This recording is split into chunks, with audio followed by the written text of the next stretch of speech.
The hospital room smelled of antiseptic and regret, a sterile prison where love went to die. Marcus stood by the window, staring at the Seattle skyline, its gray spires blurring through tears he refused to let fall. 5 years with Julian, 5 years of laughter, fights, and promises, now hung on the edge of a doctor's prognosis: retrograde amnesia. "Mr. Carter," the doctor had said, her voice clinical yet kind, "Julian may never recover his memories. The car accident caused severe trauma to his temporal lobe. He's awake, but he doesn't know you. Not anymore." Marcus gripped the windowsill, his knuckles whitening. Julian, his Julian, was awake in the next room, but the man who'd kissed him under the stars, who'd danced with him in their tiny apartment to old jazz records, was gone. 5 years of building a life together, erased in a single, cruel moment on a rain-slicked highway.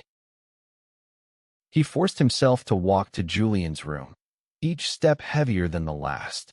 The door creaked open, revealing Julian sitting up in bed, his dark hair tousled, his brown eyes scanning the room with a stranger's curiosity. Marcus's heart clenched. Julian was still beautiful, even with the bandage on his temple and the confusion in his gaze. At 28, Julian had always carried an effortless charm, his Hispanic heritage evident in the warmth of his features, the way his smile could light up a room. But now, that smile was absent. "Hi," Marcus said, his voice cracking.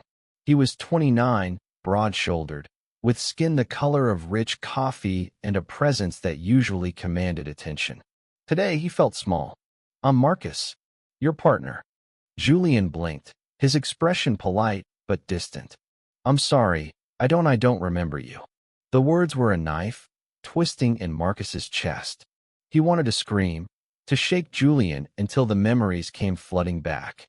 Instead, he nodded, forcing a smile.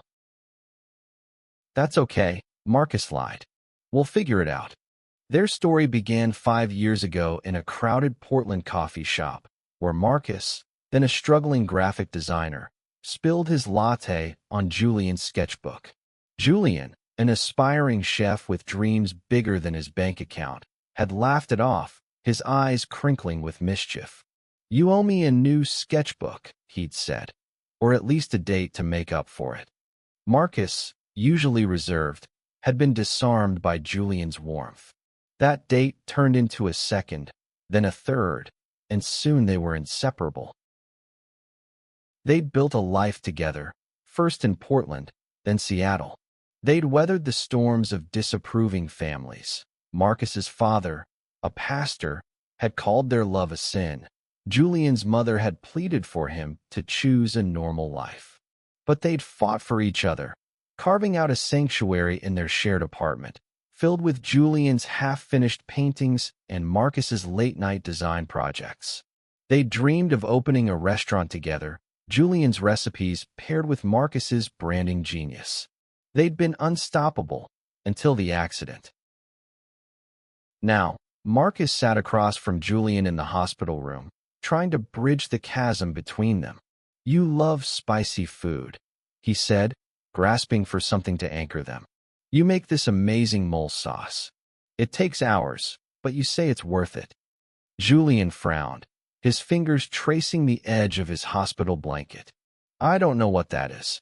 His voice was soft, apologetic, but it cut Marcus deeper than any rejection. This wasn't the Julian who'd teased him about his terrible cooking or who'd dragged him to dance in the rain during a summer storm. This was a stranger wearing Julian's face. Over the next few days, Marcus tried to rebuild. He brought Julian's favorite records to the hospital, played snippets of their old voicemails, showed him photos of their trips to the Oregon coast. Each attempt felt like shouting into a void. Julian listened politely, but his eyes remained blank, devoid of recognition. Marcus's hope began to fray.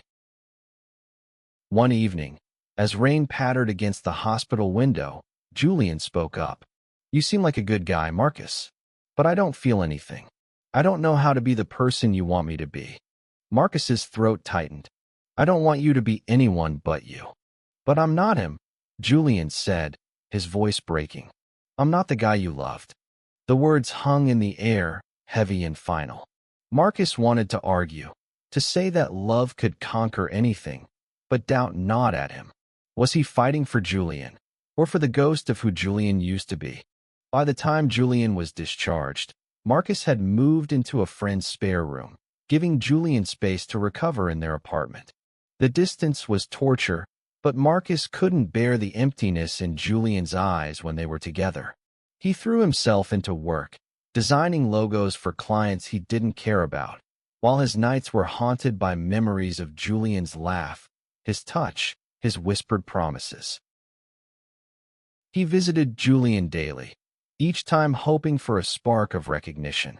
Sometimes, Julian would smile, and Marcus's heart would leap, only to crash when he realized it was just politeness. One afternoon, Marcus found Julian sketching in their old sketchbook, the one from the coffee shop. The lines were hesitant, nothing like Julian's bold strokes, but it was something. You used to draw all the time, Marcus said, sitting beside him. You'd sketch me when I wasn't looking. Julian glanced at him, curious but guarded. What was I like? Before? Marcus hesitated, the weight of the question pressing against his chest. You were fearless. You'd try anything. New recipes, new places, new ideas. You made me believe in us, even when I doubted myself. Julian's eyes softened, but he didn't respond. Marcus left that day feeling a flicker of hope, but it was fragile, like a candle in a storm. Weeks turned into months, and Marcus clung to routine to keep himself afloat. He'd visit Julian, bringing small pieces of their past, a recipe card, a playlist, a seashell from their first beach trip. Each item was a lifeline, a desperate attempt to tether Julian to the life they'd shared. But Julian's recovery was slow, and his memories remained locked away, a vault Marcus couldn't crack. One evening, Marcus arrived to find Julian cooking in their apartment's tiny kitchen. The smell of garlic and cumin filled the air, and for a moment, Marcus was transported back to their old life, when Julian would dance around the stove, singing off-key to Ella Fitzgerald. But this Julian was quiet, focused, his movements mechanical.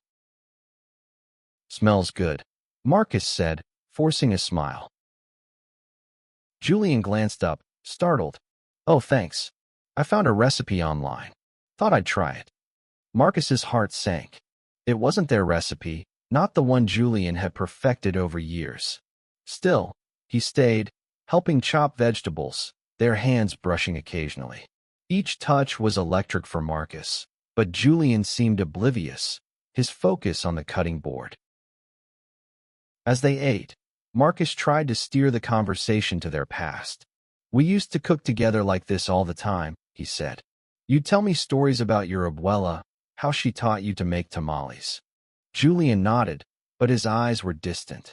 I wish I could remember her, he said softly. I feel like I'm letting everyone down. You're not, Marcus said quickly. You're doing your best. That's enough. But was it? The question haunted Marcus as he lay awake that night. He loved Julian, loved him with every fiber of his being. But this new Julian didn't love him back. Not yet, maybe not ever. The thought was a weight pressing on his chest, making it hard to breathe. One day, Marcus ran into Sarah, Julian's older sister, at a grocery store. She was 32, with the same dark eyes as Julian but a sharper edge to her demeanor. She'd never fully accepted Marcus, always hinting that Julian deserved a simpler life. Now, she looked at him with pity. He's trying, Marcus, she said, her voice softer than usual. But you can't keep living in the past. Maybe it's time to let him go. Let him go. Marcus's voice was sharp, defensive. He's not a pet, Sarah. He's my partner. Was, she corrected gently. He was your partner. He doesn't know you now. You're hurting yourself more than you're helping him. Her words stung because they echoed Marcus's own fears. Was he holding on to a dream that no longer existed? He didn't respond, just walked away, the grocery bag heavy in his arms. That night, Marcus sat in his friend's apartment, staring at a photo of him and Julian at a pride parade, their faces painted with rainbows, their smiles wide and unburdened. He wanted to fight for that happiness, but doubt was winning. He felt like he was drowning, and Julian was the shore he could no longer reach. Julian, meanwhile, was grappling with his own fractured identity. The doctors had encouraged him to explore his interests, to rebuild who he was. He started volunteering at a community kitchen, chopping vegetables alongside strangers who didn't expect him to be someone he couldn't remember. One volunteer, a 27-year-old woman named Lila with bright red hair and a quick laugh, became a friend. She didn't know the old Julian, didn't carry the weight of his lost memories. With her, Julian felt lighter, unburdened. One afternoon, Marcus arrived to find Lila at the apartment, helping Julian paint the walls a soft blue. The sight of them laughing together, paint smudged on their faces, hit Marcus like a punch.